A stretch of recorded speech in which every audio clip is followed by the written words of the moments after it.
Olá, estamos aqui na Viports, um ano de porto privado, né? Um ano que a Viports assumiu o comando do complexo portuário aqui de Vitória, e eu estou aqui na Viports para conversar, para saber o que mudou, o que vai mudar, o que esperar dessas próximas décadas aí de administração portuária privada. É importante dizer que, além da concessão do porto, a única autoridade portuária privada do Brasil é da Viports, é aqui no Espírito Santo. E todo mundo trata isso como uma grande vantagem competitiva aqui do nosso estado em termos de infraestrutura. Bom, para conversar, para entender um pouco mais, para fazer um balanço desse primeiro ano, eu estou aqui com o Wilson Rulli, que é o CEO da Viports.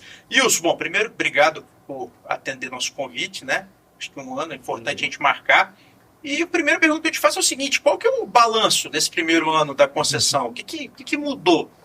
Legal. Obrigado aí, Abdo, por tudo que você tem feito, né, ao longo desse primeiro ano, né? Você tem demonstrado bastante curiosidade, né, em acompanhar a evolução do Porto. Fico feliz e agradeço, né? A gente completou na semana passada o primeiro ano da concessão, no dia 21 de setembro, né? Um primeiro ano de bastantes desafios, né, bastantes conquistas, né? Lembrando que esse processo ele se deu, né, no antigo governo, né? Era um projeto do antigo ministro da Infraestrutura. O leilão aconteceu em 2022, a gente assumiu em setembro.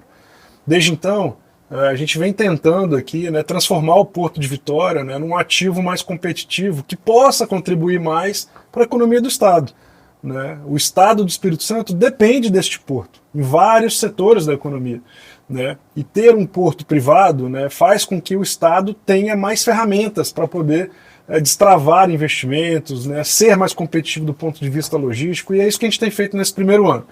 Então, um balanço de forma bastante resumida, né, apesar de ser ainda muito pouco tempo, já deu para ver que este novo modelo pode sim transformar o Estado num Estado mais competitivo, do ponto de vista logístico mais eficiente, né, fazendo como isso, né? Importando, exportando, facilitando a vida do exportador, do importador e de quem quer investir em ativos de infraestrutura, né, aqui no estado do Espírito Santo. E foi isso que a gente fez, né? Foram 4 contratos, né, assinados com grandes players que já demonstram ganhos de volume, ganhos de eficiência e um porto mais eficiente.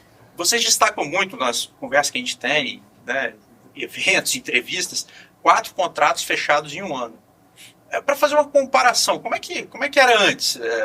Eram quantos contratos fechados por ano? Como é que era como é que funcionava antes? Assim, o modelo ele mudou completamente o ambiente de negócio, né? Se um investidor, uma empresa exportadora ou importadora quisesse se instalar dentro do Porto de Vitória, ele não conseguia ter uma relação direta com o Porto. Isso se dava através de uma licitação pública, né, que o governo tomava uma decisão, né, de uma área, eventual área, o que teria da vocação naquele negócio e como que seria esse modelo de contrato, né? E aí as empresas disputavam ali, né, aquele projeto. O modelo atual, ele permite uma relação bilateral de negócio. Então, uma indústria, um setor que está interessado em se instalar no Porto, ele pode ligar aqui para a gente, né, nos procurar aqui no Porto, né, através da nossa área comercial, e a gente desenvolve um projeto sob demanda para aquele negócio. Sem nada daquela burocracia que envolve um leilão, uma concessão pública. Não existe mais aquele trâmite burocrático de uma licitação pública, né? Ele passou a ser uma negociação bilateral privada, no qual ambas partes, né, estabelecem regras, né, e um contrato. É um contrato normal, muito mais ágil. Outra coisa que sempre é destacada é a questão da autoridade portuária. Explica aqui para os leigos o que é uma autoridade portuária e por que é importante você ter. Qual é a diferença aqui do Espírito Santo por ter uma autoridade portuária privada? O conceito da autoridade portuária ela continua. Então a Viports, né, ela assume esse contrato de concessão e vale aqui destacar, né, o nosso modelo de privatização ele é uma concessão. Daqui a 35 anos a Viports devolve para o governo todo este ativo. Né, diferentemente de uma privatização, né, que você entrega o ativo ad eterno para um ente privado, aqui não. É uma concessão de 35 anos. A gente explora esse ativo durante 35 anos e depois devolve. O conceito de autoridade portuária ela continua e o espírito da autoridade portuária pública continua. Então aqui na Vports, né, apesar de ser privado, a gente toma o cuidado de enxergar todos os setores, de dar a oportunidade, né, para o pequeno, para o médio, para o grande se estabelecer aqui dentro do porto, sem privilegiar uma carga ou outra. O intuito aqui é, do ponto de vista de economia do Estado, ser um ativo que vai fazer com que o Estado ele continue sendo competitivo, né? Então, do ponto de vista de conceito, não muda muito, né, do público para o privado. O que muda bastante é a forma que a gente faz o dia a dia acontecer aqui dentro do porto. Né, nessa flexibilidade negocial, na parte, né, menos burocrática do porto, um contrato, né, sendo assinado aqui 4 por ano, como eu comentei, numa velocidade muito acima da média de um contrato público. Você fez essa pergunta, né, a gente fez esse levantamento. Um contrato público de arrendamento, na média, numa autoridade pública, ele demora em torno de 4 anos para ser assinado. Desde a sua concepção até a assinatura do contrato. 4 anos, na média. Né? Nós conseguimos fazer 4 em 1 ano. Então, a cada 2, 3 meses, a gente está assinando um contrato aqui na Vports. Isso faz um paralelo interessante. Uma outra coisa que eu queria te perguntar é o seguinte, que deve ter sido uma coisa que te marcou muito nesses primeiros, você como CEO, né, tocando esse processo nesses primeiros 365 dias. Como é que é mudar de uma empresa pública, tradicionalmente pública, o Porto de Vitória é um porto com mais de 100 anos, né, funciona há mais de 100 anos. Como é que é mudar a chave disso, do público para o privado? Como é que é esse processo? Como é que é a parte interna? Como é que... Dá uns bastidores aí pra gente. Aí a gente entra numa discussão, né, que extrapola as questões técnicas de um porto, né? Eu acho que são poucas, né, as privatizações históricas aqui no Brasil, e eu acho que isso é uma experiência única, né? A gente assumiu uma empresa centenária, né, que funcionava aqui, né, em Vitória, né? Desde o primeiro dia a gente tem tido, né, um esforço, uma disciplina de gestão super rigorosa. A gente tem tentado trazer para dentro do porto, né, práticas de gestão e método de gestão do ambiente privado. Isso ele interfere no dia a dia da empresa em todos os sentidos. Vou dar um exemplo. Né? O processo de compras, né, de materiais, equipamentos, fornecedores, terceiros dentro do Porto de Vitória, até setembro do ano passado, se dava através de licitação pública.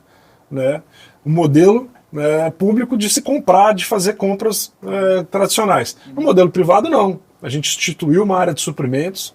Nós trouxemos profissionais de mercado, né, com experiência em ambiente privado de compras, né, estabelecemos uma nova política de compras. O nosso método de gestão, a gente contratou consultorias, né, trouxemos expertise para implementar métodos de gestão financeira, de pessoas, de procedimentos e processos de ambiente privado. Nós fomos obrigados, né, via o contrato de concessão, a realizar um PDV, né, e a gente executou esse PDV que se conclui agora, na próxima quinta-feira, inclusive, né, no qual boa parte do antigo efetivo, né, público que trabalhava dentro da Codesa, né, na época pública, ele acabou se desligando da empresa. Isso proporcionou uma oxigenação de pessoas muito forte aqui dentro da empresa. Então a gente teve uma saída muito grande de pessoas antigas, né, da antiga Codesa, e a entrada de novos colaboradores. Isso mexeu muito com o perfil da empresa, a cultura, o estilo, o jeito de ser, e é nisso que a gente tem trabalhado agora, né? Transformar a Vports numa empresa que tem a sua própria identidade. Foi por isso que a gente criou a Vports. Né? Em março deste ano nós lançamos a Vports, o nome, novas cores, novo nome, nova marca, novo posicionamento, e agora isso se desdobra, né, para uma nova cultura de empresa, para a gente transformar a empresa numa empresa com uma identidade e uma cultura forte. Vocês mensuraram a questão dos contratos, que já mostra ali um ganho de eficiência. Tem algum outro indicador que mostra esse ganho de eficiência aqui dentro da empresa? A produtividade nossa, né, a gente mede isso internamente, né, quanto que esse porto consegue movimentar com a quantidade de pessoas que aqui estão. Né? Então o intuito nosso é sempre aumentar a produtividade do complexo como um todo. Né? A gente trouxe muita gente aqui para trabalhar no porto, e a gente espera agora, com os novos contratos, né, que novas contratações também aconteçam lá nesses novos contratos. Eu vou te dar um exemplo. Né? A gente assinou o contrato com uma empresa offshore e ali estão previstos, né, novas contratações de profissionais da região, novos investimentos, assim como os negócios de veículos, de fertilizantes, de malte.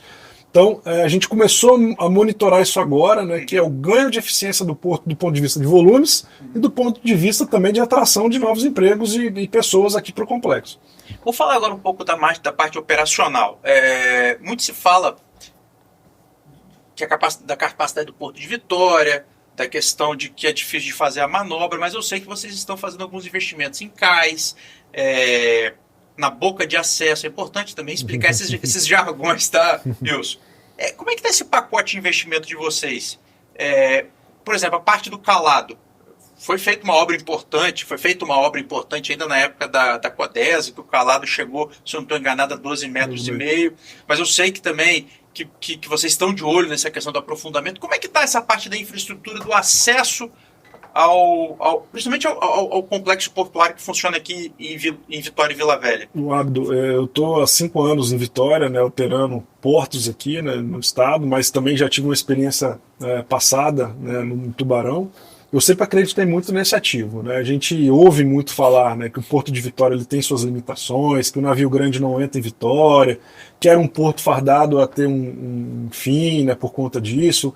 Mas eu penso diferente, né? E esse é um dos motivos pelo qual eu estou aqui hoje, inclusive, né? O Porto de Vitória ele tem um potencial enorme na minha visão. A localização dele é super estratégica.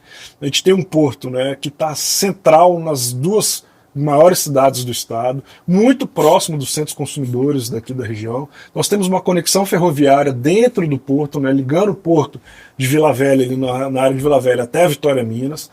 Mas nós temos esse canal, né, de acesso dos navios, né, com a particularidade aqui de ser uma fisiologia um pouco mais complexa. Nós temos, sim, algumas limitações para a entrada de navios talvez maiores, mas os navios que hoje acessam o Porto de Vitória, já acessam o Porto de Vitória com calado de 12,5, eles já proporcionam para o Porto, né, uma competitividade importante. O negócio de offshore, o negócio de granéis, o negócio de cabotagem, o negócio de veículos, por exemplo, carga geral, eles são super bem atendidos com este modelo de canal, né? Não vai entrar aqui um navio gigantesco de container, fato. Mas eu também acredito que o Estado, nesse momento, né, ele ainda não demanda talvez um navio desse porte, né? A nossa produção de granito, a nossa produção de café, hoje, ela é super bem atendida pelos navios de cabotagem que acessam o Porto de Vitória. As importações de fertilizantes são super bem atendidas com os navios que acessam o porto.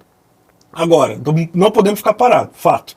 Então, o que a gente pensa aqui como porto, né? A gente vai vocacionar o porto para as cargas e para os navios que vão conseguir acessar o porto. E a gente está enxergando oportunidades de engenharia para melhorar um pouco mais, né, os acessos, né? A questão da boca que você comentou é a largura do navio, né? Hoje a gente tem uma restrição no qual a largura dos navios que acessam o porto eles se limitam a 32,50. A gente já fez estudos aqui, já na gestão privada, que mostram que a gente consegue chegar entre os 36 e 37 metros.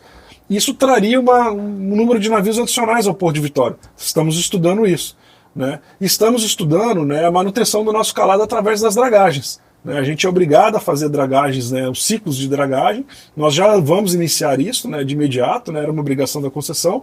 E diferentemente do passado, a gente vai ter calados aqui de 12,5 de forma constante, linear. Não um ano tem, outro ano não tem. Um ano tem, outro ano não tem. A gente vai fazer um ciclo de dragagem, não só aqui, quanto lá em Barra do Riacho, para manutenção disso. Então, para resumir sua pergunta, é o seguinte: o Porto, sim, tem algumas limitações físicas, mas aqui, como gestão, nós vamos aproveitar o potencial desse porto e vamos, sim, destravar ainda mais capacidade nele de navios um pouco maiores. Você falou de vocacionar o porto, mas eu vou, antes de fazer essa pergunta de vocacionar o porto, que a pergunta, para mim, é fundamental, olhando no médio e longo prazo, né, o horizonte futuro aqui do ativo, eu preciso te fazer uma outra pergunta sobre infraestrutura logística. A gente falou do acesso ao porto, mas também tem o acesso das cargas para o porto, né? A gente está falando de carga que está chegando de fora, mas a carga daqui de dentro, né? Ou que chega e vai para o Centro-Oeste, para qualquer lugar do Brasil, ou que chega do Centro-Oeste, do Sudeste, qualquer lugar, para ir embora aqui pelo porto. Como é que está a questão rodoviária, ferroviária? Eu sei que tem alguns investimentos importantes ali no acesso, bem acesso do porto mesmo, ali em 1º de Maio, nos bairros ali do entorno de Vila Velha. Como é que está essa parte, essa infraestrutura de chegada e saída do porto? Eu falo de ferrovia e rodovia. Tem alguma preocupação sua? Isso é super relevante, né? A gente a vantagem de estar posicionado nos centros das cidades nos gera um mega desafio, porque a cidade acabou, né, chegando muito próxima do porto. Engoliu o porto. Temos dois desafios para isso, né, o acesso rodoviário e o ferroviário. O porto, né, lá em Vila Velha, o acesso ferroviário, a gente já assumiu o porto desse jeito. Né, ele já tem uma conexão direta lá com a Vitória Minas. Isso é uma grande vantagem. Imediatamente a gente acionou, né, a VLI, estabelecemos um contato com a VLI se aproximou do negócio. É a concessionária responsável que é quem, né? A concessionária ferroviária responsável por trazer, né, e levar cargas aqui. Hoje a gente praticamente não usa essa ferrovia, ela está com um nível de depreciação alto, né, precisa de uma reforma. E nós vamos iniciar agora uma obra de reforma da pera ferroviária, que é a parte interna, né, da ferrovia do porto. Né, e em acordo com a VLI, nós estamos combinando um investimento com as duas partes. Então eu faço os investimentos dentro do porto, a VLI faz os investimentos da conexão da porta do porto até a Vitória Minas, que são os ramais externos ao porto. A gente já assinou um memorando de entendimentos nesse sentido. Uma notícia para você, né? Nós já contratamos a empresa de engenharia para fazer a obra interna do porto. Né? Esse projeto começou agora. Né, e a gente estima que em dezembro a gente começa a de fato fazer troca de dormente, troca de trilho, das chaves. As obras de fato vão começar agora em dezembro. Tá? Isso colocado, se a gente conseguir entregar uma nova ferrovia até o final do ano que vem, a gente estima que em 2025 a gente já volte a ter fluxos ferroviários dentro do porto. Tá? Isso muda. Isso que eu ia perguntar. Isso muda completamente, né, a visão desse ativo para o Estado. Você conseguiria atrair, nos nossos estudos mostram que a gente consegue trazer mais 5 milhões de toneladas de carga para cá, só com essa ferrovia. Então, só para o nosso, quem está nos assistindo, entender, só fazendo essa mudança internamente, na estrutura interna de ferrovias do porto e nos ramais que ligam o porto à Vitória Minas, que estavam totalmente depreciados, você consegue trazer 5 milhões. Os estudos mostram. Hoje, qual que é o... O porto hoje faz em torno de 8 milhões de toneladas ano. Então, a gente acha que ele pode chegar a 15 milhões. Né, então é mais de 50%. Exatamente. Por que isso? Porque você vira uma porta de importação e exportação para novas cargas que hoje não vêm para o estado do Espírito Santo. Né? O que, por exemplo? Farelo de soja, exportação. A gente traz mais carga de importação para abastecer o Centro-Oeste. Né, para abastecer a região produtora de soja, de fertilizantes. Você imagina hoje, que é o que mais cresce no Brasil. Você imagina hoje que um caminhão de fertilizante que desce aqui, ele tem que sair de caminhão daqui até lá o Centro-Oeste para abastecer uma plantação, uma região produtora. Imagina o custo, sobe com a 262. E a ferrovia hoje ela já existe. Esse é o grande diferencial desse porto. Eu não estou falando de uma nova ferrovia, eu não estou falando de uma nova autorização do governo, eu estou falando de uma ferrovia já existente. Eu estou falando de uma reforma e não de uma nova ferrovia. E um investimento importante, mas não é um investimento fora da realidade. Ábido, isso muda completamente. A gente que vive no Brasil sabe da complexidade que se é fazer uma nova ferrovia. A gente tem aqui, talvez na nossa geração, poucas novas ferrovias sendo construídas no Brasil. E a gente tem uma oportunidade agora de fazer uma reforma no qual você restabelece uma capacidade. Isso, do ponto de vista prático, ele é muito mais rápido. Tanto é que a gente estima que em 2025 a gente já está com essa ferrovia funcionando. Tem muita coisa para acontecer até lá? Tem. A gente espera e aguarda a renovação da FCA, a gente espera, né, que esses investimentos de fato aconteçam, mas isso, eu acho que isso está de uma forma mais controlada. Encaminhado. Está mais encaminhado. Do ponto de vista ferroviário, isso para mim muda, né, o estado do ponto de vista de alternativas de escoamento de farelo de soja e de importação de fertilizantes. Do ponto de vista rodoviário, a gente tem um porto hoje conectado com a 447, com a Leste-Oeste, que ela está incompleta. Né? A Leste-Oeste ela começou ali perto da Braspérola, ela vai ali até a região de Vila Velha, e existe um projeto que está em andamento, mas ainda não talvez de forma muito estruturada, que é a conexão ali do final da Leste-Oeste até a porta do porto. Esse projeto ele entrou, né, no hall dos projetos do PAC. Né? A gente aguarda ainda o governo se posicionar em relação a essa conexão, que faria um novo acesso rodoviário elevado, né, conectando o porto a 262 e a 101. Então, isso eu acho que é algo mais para médio e longo prazo. A gente acompanha e diligencia isso junto ao governo do Estado, do governo federal. É uma obra do âmbito federal, mas a gente espera que isso saia do papel para que a gente possa também ter, né, um impacto menor com as comunidades do entorno. Não, e acho que as pessoas às vezes não sabem, né? Mas o tráfego de carretas Ele é gigantesco. É gigantesco. Inclusive tem uma operação nova para entrar de combustível, né, da Navegantes, agora em 2025. Mais uns 2 anos. São quantas carretas a mais? De 300 a 400 por dia. Por dia. Então, é muito importante esse acesso rodoviário, porque sob pena de travar. Travar a Vila Velha. Diante de todo esse olhar que você fez, global, de necessidades, infraestrutura, como é que você enxerga o porto daqui a 5 anos do ponto... Aí eu volto àquela questão do porto vocacionado. Vai ser vocacionado para quê? Como é que vai estar esse porto daqui a 5 anos? Você fala em 15 milhões de toneladas. 5 anos daria 2029, 2028, 2029. Como é que você enxerga esse porto daqui a 5 anos em termos de carga, em termos de tipo de carga, em termos de quantidade? Como é que vai estar? Assim, a gente tem visto uma vocação grande no negócio offshore, né? Esse mercado está crescendo. Nós já temos uma operação de base de apoio para Petrobras relevante aqui em Vitória. Isso me parece também ser um mercado que está em plena crescimento, né? E a gente tem se estruturado aqui para tentar dar mais condições de novas empresas. Vai entrar eólico offshore daqui a pouco. Eólico offshore e outras, né, desse setor. Então, o offshore sempre eu acho que vai continuar sendo um negócio importante aqui para o Porto de Vitória. Uhum. Além disso, nós temos hoje, né, através de um contrato de arrendamento com a Login, né, uma importante operação de containers, né, com a vocação de cabotagem. Isso, na minha visão, também vai continuar sendo algo relevante aqui para o Estado, que é a porta de saída e entrada de produtos, né, que o Estado comercializa, né, com o mundo inteiro. Café, granito, importação de produtos da Ásia, isso é uma vocação forte. Algumas frentes que a gente tem investido bastante agora, tá? O negócio que você comentou de combustíveis, ele já está em andamento, né? Daqui a uns 2, 3 anos você vai ter uma operação grande de importação de combustíveis e diesel aqui dentro do porto. Isso já está dado, a obra já está começando agora. Então daqui a 3 anos a gente vai ser um polo movimentador de combustíveis. Nós já temos um pátio de veículos hoje em operação, né, que transformou o Estado num hub de importação de veículos. Isso vai continuar crescendo. A gente está vendo os volumes de carros, né? No Brasil, o Estado tem se mostrado ser bastante competitivo e esses ativos ajudam bastante isso, né? O negócio de malte fertilizante, nós já estamos dando capacidade adicional para o setor. O contrato que a gente assinou com a Multilift, por exemplo, é para isso, né? Já estamos em obras em andamento. Quem visita o porto hoje já vê lá sendo levantado novos galpões para operação de fertilizantes que vai dar mais condições para os granéis. O que a gente vai investir agora, né? São galpões adicionais para o setor de importação e exportação, para a gente criar dentro do porto, né, ativos que o cara possa desovar um container, estufar um container dentro do porto, serviços acessórios, né, que isso está na antiga Hiper, né? Existia um contrato da Hiper Export que ele foi rescindido, inclusive antes, foi extinto, né, antes da gente assumir.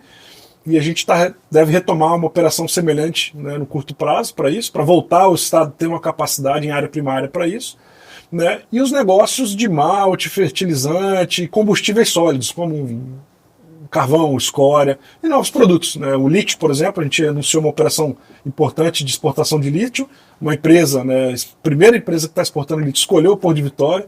A gente identificou ali que a gente tem uma vocação também para cargas especiais, que pode ser uma vocação futura. Então, eu acho que esses são os grandes nichos aqui em Vitória e Vila Velha que a gente deve focar. Hoje a gente está em 8 milhões de toneladas. Isso. Você acredita que chegamos a quanto em 2020? Final da década? Eu chutaria entre 10 e 13 milhões. Porque se de fato a gente conseguir colocar a ferrovia, né, para funcionar, né, e a gente vai conseguir, você traz essa carga nova de agro que não está hoje no nosso hall de produtos. E aí você gera essa oportunidade de você crescer nesses segmentos e trazer também novas cargas batendo ali nos 10 a 13 milhões. Crescimento de 50%, né? Pouca coisa. Esse é o plano. Wilson, para terminar, tem 2 perguntas que eu não posso deixar de fazer.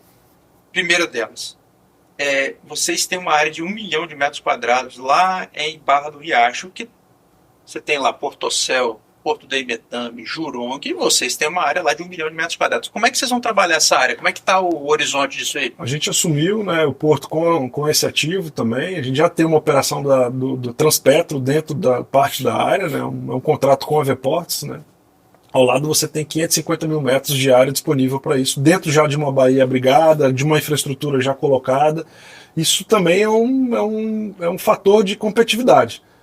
Você não tem que construir um quebra-mar, você não tem que fazer uma dragagem, você não tem que fazer um acesso, está lá, já está dado. Então, o que muda agora na Vports? Você pode estabelecer uma relação privada com o interessado e dar prazo num contrato. Então isso demonstrou interesse, né, de vários setores, né, de se instalar dentro daquela área, e a gente está identificando a vocação daquilo ali. Né? Apareceram diversos interessados em diversos setores, né? Tem alguns setores que têm chamado a atenção, né? Eu comentei recente sobre o setor de gás, de energia, são setores que eventualmente a gente identificou projetos, né, buscando locais para se instalar projetos nesse sentido. Nós não tomamos nenhuma decisão, não assinamos nenhum contrato, mas a gente continua estudando de forma rápida, célere, porque a gente entende que aquilo ali é um ativo importante para o Estado.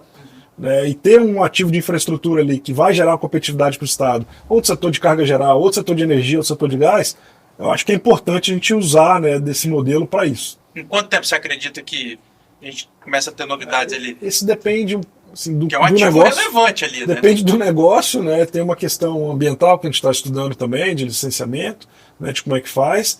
Mas eu acredito, assim, num curto prazo a gente deve identificar isso e divulgar alguma coisa para aquela região. Última pergunta. Galpões do centro de Vitória. As obras começaram agora, mês de junho, julho, se não estou enganado. Como é que está ali? Como é que estão as negociações? Qual que é a vocação para aquilo ali? Enfim, como é que está ali? Acho que os galpões do centro são a grande interseção, exato, né? Entre a cidade e o porto. Eu acho que esses ativos, né, eles foram colocados dentro dessa concessão, né, e com uma obrigação muito clara: faça a reforma dos galpões. Era isso. A gente assumiu o porto com essa obrigação: faça uma reforma. Né, imediatamente a gente estabeleceu uma relação com a Secretaria de Cultura do Estado, através do secretário Fabrício. Né, os ativos estão em tombamento, né, histórico pelo governo do Estado. Né, imediatamente a gente estabeleceu uma conversa com o prefeito Pasolini também, que tem feito um trabalho ali de retrofit do centro, para identificar o que a gente faz. Né? No primeiro momento a gente busca parceiros ali para operar cargas, né? Aquilo é um ativo do porto, né? Então nada melhor do nosso lado, né, do que servir para operações portuárias. Né? E em paralelo também a gente ouve demandas da sociedade, da comunidade e do governo, né, local. E a gente tem absorvido vários projetos, né, nesse sentido. Né, tanto do âmbito portuário quanto do âmbito social, econômico, de lazer. Né. A gente, desde o início, tem sido bastante demandado para ouvir propostas nesse sentido, e a gente tem estudado alguns projetos de forma mais firme agora. Né. As obras já estão a pleno vapor, quem passa hoje pelo centro da cidade já vê a obra acontecendo, nós já estamos no Galpão 3, né, de reforma, começamos lá pelo 1, frente ao Palácio, 2, já estamos no 3º, e vamos avançar agora para o 4º e o 5º até o final do ano. Né. Devemos começar a pintura dos galpões já agora no mês de outubro e novembro. A gente está esperando a decisão da tonalidade da cor pela Secretaria e Conselho de Cultura do Estado, inclusive. Mas eu acredito que no primeiro trimestre do ano que vem a gente já vai ter os galpões já com uma visão diferente, o que já vai mudar um pouco a cara do centro. E eu acredito que até o final deste ano a gente já deve divulgar, né, os primeiros projetos para aqueles galpões, né, que envolve tudo isso que eu comentei. Áreas de entretenimento, parte mais social, cultural, educação, né, que são ativos que a gente tem estudado e que tem identificado uma vocação de integração do porto com a cidade. Uhum. A gente é porto aqui, a gente quer continuar sendo um porto forte, mas a gente também não pode esquecer que a gente está muito central no meio da cidade. Né? Então, acho que o porto tem que, de fato, participar um pouco do desenvolvimento da cidade. A gente vai fazer isso. Eu acho que o galpão ali é a melhor forma de fazer isso. Então, o que eu posso te responder? Né? Existem, talvez, 2 projetos em fase final de maturação, e a gente espera aí dar uma notícia para a sociedade o quanto antes. Wilson Rulli, CEO da Vports, muito obrigado, e espero que a gente consiga dar boas notícias sobre o Porto de Vitória aqui na Gazeta, e confira todas as informações lá na nossa coluna. Gente, muito obrigado e um bom dia.